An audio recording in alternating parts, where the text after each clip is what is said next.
राज्य के सबसे बड़े उत्कल यूनिवर्सिटी में एक बार फिर से चौंकाने वाली घटना सामने आई है। हालांकि यह यूनिवर्सिटी आए दिनों एक एक कंट्रोवर्सी में शामिल होते रहता है। तो फिलहाल यूनिवर्सिटी के पीजी काउंसिल की ओर से साइकोलॉजिकल डिपार्टमेंट के जो असिस्टेंट प्रोफेसर है महेश्वर सतपति, उनको एक नोटिस जारी किया गया है। और उस नोटिस जारी करने का मेन कारण है फेसबुक पर पोस्ट करना, यानी कि फेसबुक पर उन्होंने जो पोस्ट किया है उसको लेकर के एक नोटिस जारी की गई है। इससे पहले भी उन पर काफ़ी ज़्यादा प्रेशर डाला गया है कि वो अथॉरिटी के साथ मिसबिहेव करते हैं और भी तमाम तरह की बातें आई हैं, जिसको लेकर के हमारी एक रिपोर्ट है, हम पेश करेंगे उसे। तो पहले हम बता देते हैं कि सतपति का कहना है कि हमारी ओर से इस तरह की कोई गलती नहीं की गई है, ना ही हमने रिजल्ट की घोषणा की है सोशल मीडिया पे और ना ही हमारी ओर से किसी को हैरेस किया गया है।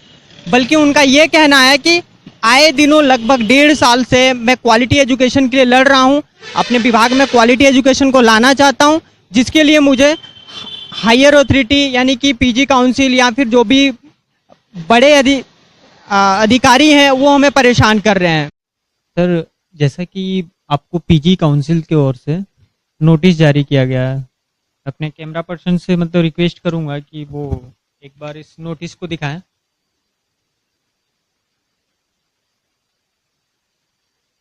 सर, जैसा कि इसमें नोटिस में जो 3 पॉइंट्स पे आपको मतलब क्लियरिफिकेशन मांगे गए हैं, ठीक है, आपको इस पे जवाब देने हैं। सर, पहली बात तो आपसे पूछी गई है कि आप जो पिछली बार हंगर स्ट्राइक पे बैठे थे 3 दिनों के लिए, तो सर क्या आपने यूनिवर्सिटी अथॉरिटी से परमिशन नहीं लिया था?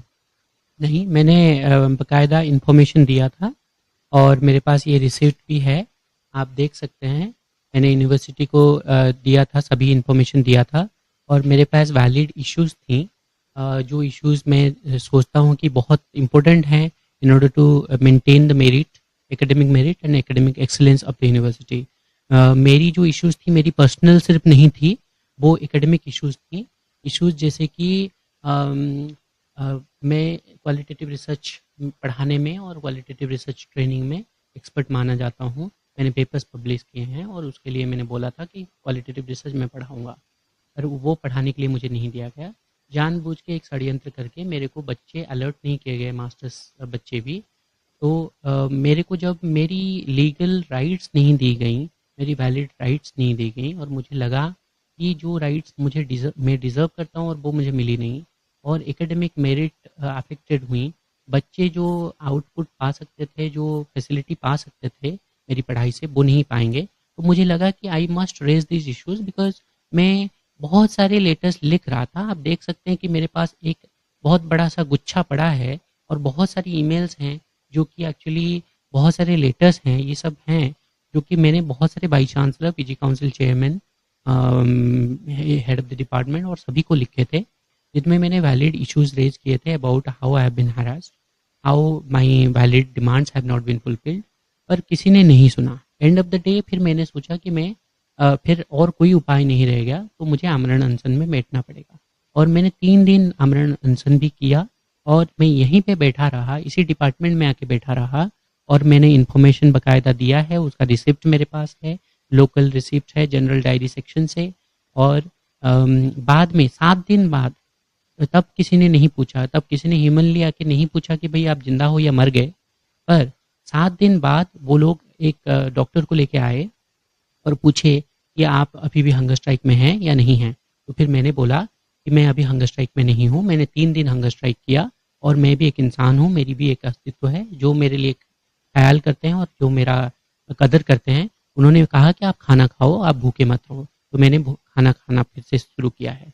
तो वो मुझे धमकी दे रहे हैं कि आपको हम जेल में डाल देंगे क्योंकि हमको आपने इन्फॉर्मेशन नहीं दिया है कि आपने आमरण अनशन बंद कर दिया। मैंने कहा ये तो कोई बात नहीं हुई, ये तो कोई तर्कसंगत बात नहीं है कि हमने बंद कर दिया तो और आप हमें जेल में डाल देंगे, ये कौन से कॉन्स्टिट्यूशन में लिखा है। तो इस तरीके से फिर उसके बाद उन्होंने फिर मेरे ऊपर एक्शन लिया विंडिक्टिवली, जो कि जाके वो फिर जाके दूसरे दिन मेरे ऊपर इंक्वायरी कमेटी की है। सर, अगर दूसरे पॉइंट पर अगर हम यहाँ बात करें तो जैसे यहाँ पे मेंशन किया गया है कि आप सोशल मीडिया पे अथॉरिटी से पहले ही आपने मतलब रिजल्ट की घोषणा कर दी, रिजल्ट के बारे में बता दिया, तो सर कितना सच है? और सर आपको, सर वाकई में सर आपको ये अधिकार नहीं है कि आप यूनिवर्सिटी से पहले मतलब रिजल्ट की घोषणा कर दें? नहीं, ये मैं मानता हूँ मेरी कोई अधिकार नहीं है कि मैं कोई रिजल्ट घोषणा करूँ, और मैं ये अधिकार ये नहीं रखता हूँ कि रिजल्ट में घोषणा करूँ। और मैं कहना चाहूँगा कि मैंने कोई रिजल्ट घोषणा नहीं की है। आप मेरे फेसबुक के प्रोफाइल चेक कर सकते हैं, मेरे पोस्ट चेक कर सकते हैं, और मैंने उसकी स्क्रीनशॉट लेके भी रखी हुई है, जैसे कि कोई फ्यूचर में मेरे प्रोफाइल को हैक करके या मेरे जीमेल या मेरे फेसबुक या कोई भी सोशल नेटवर्क को हैक करके कोई भी टैंपरिंग ना कर पाए, तो इसलिए मैंने उसकी स्क्रीनशॉट भी लेके रखी है। मैंने at the end of the day अगर कुछ भी किया है तो बच्चों को इमीडिएट फीडबैक दिया है। जो बच्चे अच्छे कर रहे हैं जैसे कि वो अपना परफॉर्मेंस और इम्प्रूव करें, जो बच्चे नहीं कर पा रहे हैं उनके लिए भी फीडबैक रखा है, और वो भी मैंने शेयर किया है, और मैंने उन्हें कहा है कि क्लास में आके मिलो। तो मेरी जो कोशिश रही है सिस्टम में ट्रांसपेरेंसी लाने की कोशिश रही है, ना कि किसी को अच्छे मार्क देना या किसी को ज़्यादा फेवरेटिज्म दिखाना। तो ये चीज़ मैंने कोई भी मेरे लास्ट 10 साल 11 साल पढ़ाने के एक्सपीरियंस के बेसिस पे मैं बोलूँगा, ये गलती मैं कभी नहीं करूँगा कि मैं सोशल मीडिया पे कभी किसी बच्चे का मार्क पब्लिश कर दूँ। सर ये चीज़ तो आपने बताया, लेकिन यहाँ पे तो क्लियर लिखा हुआ है। तो और सर तीसरा पॉइंट जो है कि आप हमेशा से मतलब जो उत्कल यूनिवर्सिटी अथॉरिटीज़ के जो मतलब टीचर हैं, बच्चे हैं या जो भी हैं, आप उनको हमेशा मतलब क्रिटिसाइज करते रहते हैं, हैरेस करते रहते हैं। सर ऐसा क्यों करते हैं आप? आपको लगता है कि मैं एक इंसान, सिर्फ सिंपल सा अदना सा इंसान, एक असिस्टेंट प्रोफेसर यहाँ पे, और मुश्किल से 1.5 साल हुए ज्वाइन किया हूँ, एक इंसान सभी लोगों को परेशान कर देगा, हैरेस कर देगा? इज इट एक्चुअली पॉसिबल कि पूरे यूनिवर्सिटी कम्युनिटी मेरे से परेशान हो जाए? आप सोचिए, पावर किसके हाथ में है? मेरे पास पावर है, अथॉरिटी के पास पावर है। बिल्कुल आपकी बात सही है कि अथॉरिटी के पास पावर है, लेकिन इसमें तो मेंशन किया गया ना कि आपके खिलाफ कंप्लेन किए गए हैं।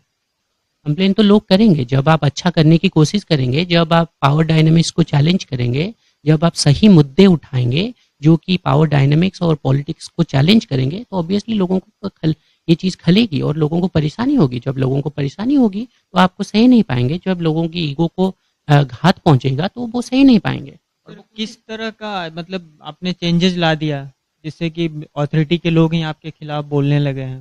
देखिए, मैं 1.5 साल से इसी सिस्टम में हूँ, और इस सिस्टम में सिस्टमिक इम्प्रूवमेंट लाने की मैंने हर कोशिश की है। ऐसी कोई कोशिश नहीं हो जो मैंने नहीं की है। चाहे वो लैब ओपन करवाना हो, दीमक खाए हुए अलमीरे को साफ करना हो, लाइब्रेरी को साफ करना हो, या एनिमल साइकोलॉजी लेबोरेटरी में चीज़ों को ऑर्गेनाइज करना हो, या बायोफीडबैक मशीन को ठीक करना हो, या क्लासरूम में रिसर्च एंड कल्चर इनोवेशन को प्रमोट करना हो, या बच्चों को रिसर्च पेपर्स देके, मास्टर्स बच्चों को रिसर्च पेपर देके उनको रिसर्च में इंटरेस्ट एंड एंथुसियाज्म क्रिएट करने की कोशिश हो, या बच्चों को प्रैक्टिकल रिकॉर्ड लिखवाने में हो। जैसे कि आप देख सकते हैं मेरे सामने रखा है, इस डिपार्टमेंट में प्रैक्टिकल रिकॉर्ड लिखना तक भी बंद हो गया था, क्योंकि टीचर लोग प्रैक्टिकल रिकॉर्ड तक भी लिखवाते नहीं थे, क्योंकि ना वो खुद मेहनत करना चाहते थे रिकॉर्ड चेक करने में, ना बच्चों को भी कोई इंटरेस्ट थी कि वो करें। तो इसलिए जब मैंने ये सब अनकन्वेंशनल चीज़ें करवाई तो ऑब्वियस सी बात है कि उनको दिक्कत तो होगी, क्योंकि मेहनत तो कोई करना नहीं चाहेगा। तो बात ये सिंपल सी हो गई कि उत्कल यूनिवर्सिटी एक politics, cheap politics and dirty politics का एक अड्डा बन के रह गया है यहाँ पे, और पढ़ाई और true culture of learning, research, वो कल्चर को प्रमोट नहीं किया जाता। सर आप पढ़ाई की बात कर रहे हैं, और अभी आपने कुछ देर पहले मुझे एक एप्लीकेशन दिखाया जो कि नोटिस जारी की गई थी कि आपको पढ़ाना नहीं आता है, आप केवल पावर पॉइंट का सहारा लेते हो, आप ऐसे किताबों से पढ़ाते हो जो यहाँ की लाइब्रेरी में नहीं मिल पाती है। मतलब डायरेक्ट मतलब वो कहना यही चाहते हैं कि आपको पढ़ाना ही नहीं आता है, और आप बोल रहे हैं कि आप एक क्वालिटी एजुकेशन यहाँ पे लाए हैं और उसके लिए काम कर रहे हैं। देखिए, एक बात मैं बोलना चाहूँगा, क्वालिटी ऑफ एजुकेशन एक सब्जेक्टिव पर्सपेक्टिव है, ठीक है, पर एक साइंस भी है जिसका नाम है pedagogy. Pedagogy is the science of teaching, ठीक है।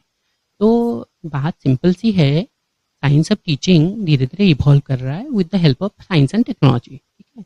आज के मॉडर्न ज़माने में अगर आप बोलें कि भैया आप पावर पॉइंट नहीं यूज़ करोगे, आप सिर्फ नोट बोल दीजिए क्लास में और बच्चे नोट्स लिख लें, आप रटे हुए नोट्स लिख के एग्जाम में पास कर जाएं, तो वो अगर अच्छी एजुकेशन है तो भाई साहब मैं बोलूँगा मैं तो कर नहीं सकता, क्योंकि मैं जिस स्कूल्स में पढ़ा हूँ, चाहे वो दिल्ली यूनिवर्सिटी हो या जहाँ भी बाहर वर्ल्ड क्लास एजुकेशन पाके आया हूँ, तो मैं तो बोलूँगा कि भाई देखो, we should adopt the modern technology. We must harness these technologies to promote better quality of education and using PowerPoint just for the sake of logic. Let me ask, एक PowerPoint बनाने में आपको कितना मेहनत लगता है, आपको पता है?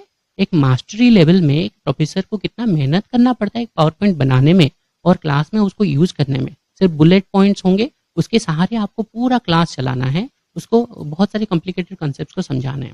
It's a modern tool, it's a modern technique of teaching and if I have been adapting, so obviously I am trying to do better.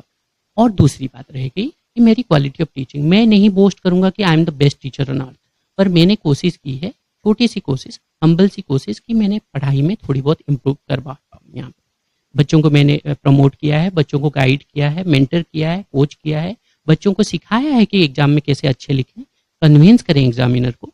और मैंने कोशिश की है कि रिसर्च कल्चर में इम्प्रूवमेंट लाया जाए।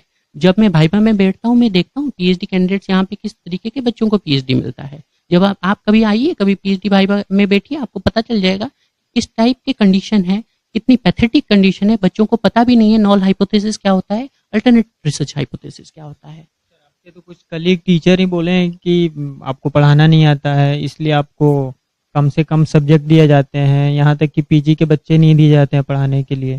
तो इसके बारे में सर क्या कहना चाहेंगे? वाकई में सर आपको पढ़ाना नहीं आता है क्या? अगर उनको लगता है कि मेरे को पढ़ाना नहीं आता है तो उनको खुश रहने दीजिए, एटलीस्ट उनको उनकी ईगो सेटिस्फाई होगी कि भाई हमें पढ़ाना नहीं आता। ठीक है, हमें पढ़ाना आता है कि नहीं आता है, इसका तो डेमो टीचिंग लिया गया था हमारे रिक्रूटमेंट के टाइम पे। पूरी 15 मेंबर की टीम ने, इतने बड़े बड़े एक्सपर्ट लोगों ने मुझे सिलेक्शन किया था। अब दूसरी बात रहेगी, अब अगर हम शायद भूल गए पढ़ाना, हाँ, रिक्रूटमेंट के बाद, तो आप ऐसा कर सकते हैं, सारी दुनिया आके हमारे क्लास में बैठे, या तो हम फेसबुक लाइव पे अभी चला दें हमारे क्लासरूम जब भी पढ़ाएं। ठीक है, तो पूरी सारी दुनिया को पता चल जाएगी कि हमें पढ़ाना आता है या नहीं आता है। तो मैं आप पे छोड़ता हूँ, आप डिसाइड करिए, हम सिर्फ आपको वीडियो लेक्चर प्रिपेयर करके अपलोड कर देंगे, तो आपको पता चल जाएगा हमें पढ़ाना आता है या नहीं आता है। जबकि इस मामले में हुई सतपति से बात में पता चला है कि वो क्वालिटी एजुकेशन के लिए लगभग 1-1.5 साल से लड़ाई कर रहे हैं, जिसके लिए उन्हें हैरेस किया जा रहा है। इन तमाम बातों को लेकर के हमारी एक रिपोर्ट पेश की गई है, जिसे आप देखें, लाइक करें और सब्सक्राइब करें।